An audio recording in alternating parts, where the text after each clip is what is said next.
là, c'est le sang. Maintenant, plus tu t'élèves à certaines hauteurs, tu n'auras plus besoin de donner ce sang.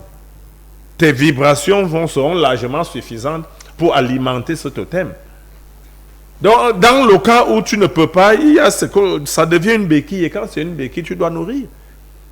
Et il y en a qui vont dans l'ignorance même à sacrifier des êtres humains à leur totem. Oui, tu as un totem, il passe le temps à faire avorter les femmes, tu as mis dans un WC.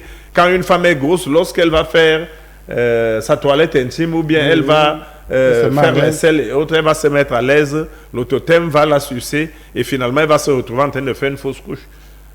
Ces alchimies sont liées à quoi? Au totem qui a besoin d'énergie. Ce n'est pas que tu as absolument dit au totem qu'il faut sucer les gens, il faut tuer les gens, il faut faire ceci, non. Mais parfois, c'est parce que tu es incapable, tu ne connais pas comment entretenir le totem. À l'origine, le totem est une bonne chose. Mais il ne faut pas t'amuser avec une énergie que tu ne maîtrises pas. Si tu remets à un enfant la poudre à canon, il ne connaît pas que la poudre à canon est explosive. Il va s'amuser avec la poudre à canon, il va claquer l'allumette à côté de la poudre et ça va exploser. C'est la même chose. C'est la même chose avec le principe du totémisme. Avant de t'engager à prendre le totem que tu dois utiliser, il faut connaître le totem. Il faut connaître les compatibilités entre le totem et toi. Et savoir comment communiquer avec le totem, communier avec le totem. Alors là, il devient une valeur bien. Moi, j'utilise le principe du serpent, j'utilise le principe de la panthère.